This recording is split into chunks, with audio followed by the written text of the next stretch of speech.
Welcome to Edison's new series, Real Assets in an Uncertain World.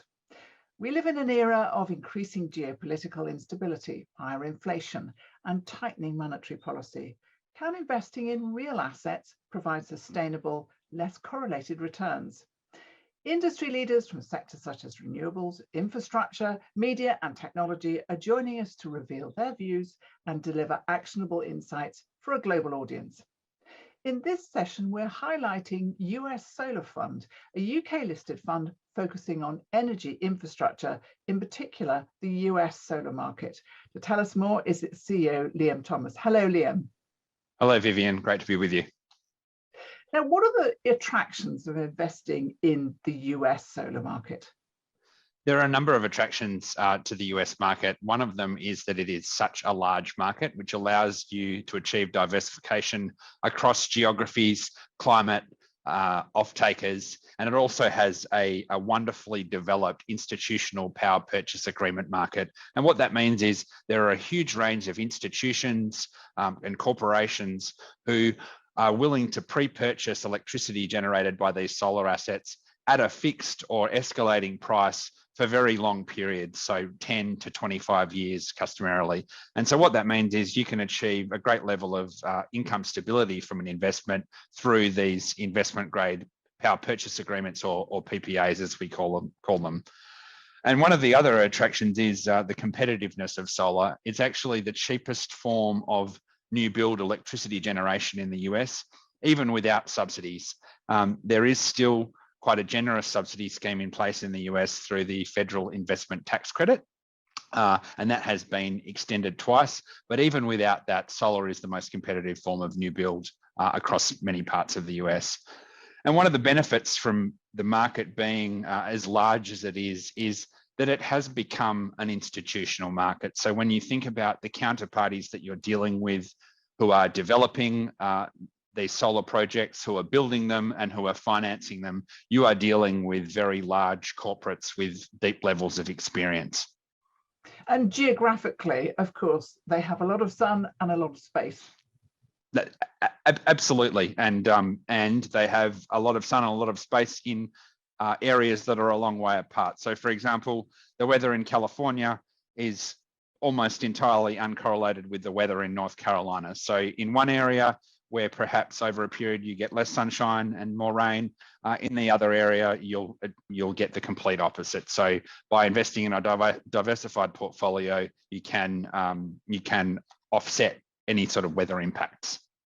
Now, all those advantages, of course, mean that there is a very large market, but then that means that the US Solar Fund's team are going to have to compete and really think very carefully about which assets to source, select and develop. How do they go about doing that, and how does it affect returns?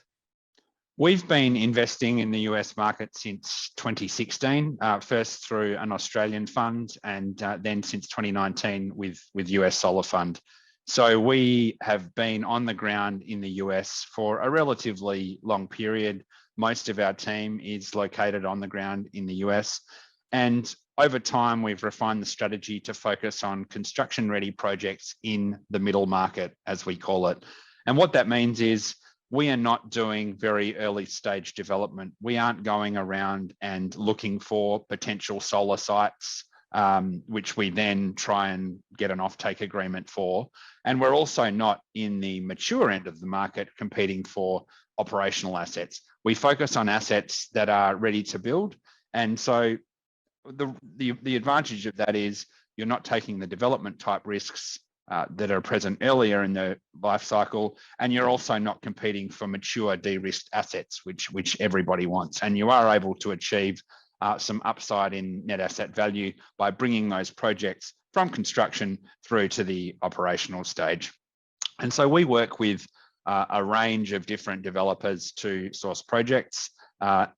Development in the US is still tends to be quite localized. So for example, a developer with a lot of projects in California may not be the same developer that you deal with if you're looking for projects in Oregon. So we keep an open mind about the developers that we work with. Of course, we have worked with some developers multiple times because there are advantages in doing repeat deals with those developers. Now, at the moment, we've got absolutely sky-high energy prices, but what US Solar Fund has been doing is limiting its exposure to short-term power prices through, and you've already hinted this, through long-term power purchase agreements. Might you be at a disadvantage at the moment because of that? So you mentioned uncorrelated investments earlier in your introduction, and obviously, in order to achieve cash flows that are uncorrelated with other markets, we invest in projects that have these long-term power purchase agreements, and the price in the power purchase agreement is known at the point that we invest. So these plants will have a useful life, usually around 35 to 40 years, and you will pre-sell the power under the power purchase agreement for anywhere between 10 to 25 years. So you have good visibility into what your cash flows will be over approximately half of the project's life. And obviously the benefit of those fixed or escalating cash flows from the PPAs is that those returns and those cash flows during the contract term are completely uncorrelated with any other market. Obviously, if you have exposure to short-term power prices, then you will see some correlation in your investment returns with other parts of the market. So of course, in an inflationary environment, our fixed cash flows don't change. There is a partial offset though, because once the PPA expires, you're able to renew the PPA, sign a PPA with a different counterparty, or if the particular market that you're present in allows it, sell directly into a wholesale market. So when we see inflation like this, we will see a partial offset to the discount rate pressure on NAV. We'll see a partial offset from increasing value of the post-contract cash flows. And we're hoping that these prices are not going to last forever. We hope. We all hope that they're not going to last forever. Exactly. And perhaps the other point to make is that we have seen a lot of volatility in UK and European power prices, not just in this most recent period of that volatility, but over the last few years, volatility in the UK market has been significantly more than in the US market. The US market has abundant domestic gas reserves, and that has a dampening effect on electricity price volatility. Now you're diversifying into battery storage. Just help us understand why it's usually co-location of battery storage, isn't it, at the sites of your solar farms. What's the attraction there, and are the returns higher? So one of the attractions of battery storage is that it is a great way to unlock value within an existing asset. So when you build and own one of these solar projects, you have a connection to the electricity grid. And by generating solar and selling that power, you're really only using that connection to the grid for a fraction of the time that it's available. For overnight, that connection to the grid is not doing anything. So developing battery storage is a way really to increase the value of that existing asset. And as we all know, renewables do come with their challenges. And obviously with solar and wind, the challenge is intermittency. And as you see more and more solar go into a market and replace more dispatchable generation like gas, the challenge of managing that intermittency increases, and putting in battery storage is a way to help the system manage that intermittency. But what you're also doing is you're creating your own pipeline of projects to invest in by developing your own battery storage projects without having to go all the way back to the start of the development life cycle and take a lot of risk. For example, you can approach off-takers that you already have a relationship with and investigate a beneficial solution in terms of helping them manage the problem of lots of different solar assets generating at different times of day. And for us, it's essentially self-developing our own pipeline of projects.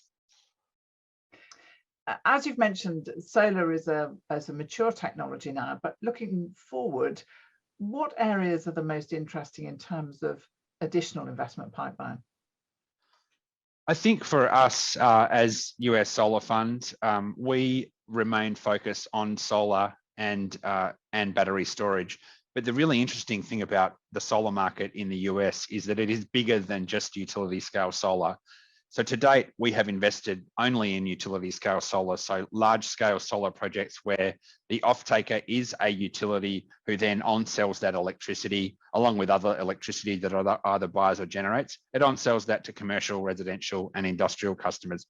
But there are other segments of that market that are very interesting and offer different risk and return profiles. For example, distributed generation. And what I mean by distributed generation is think of very large supermarket chains or businesses like Walmart or IKEA that have many different sites, and they have rooftop space, they have car park space, they have warehouse space, and they also have a large demand for electricity. And so we're seeing that distributed generation market really gather momentum in the US. Another interesting space is community solar, and community solar in the US means that you still have a utility scale size asset, but you have many different off-takers. So you might have residential customers, small business customers, or even large corporates who all sign up for a portion of the offtake from that utility scale asset. And they don't have to be located right next to the asset. They can be located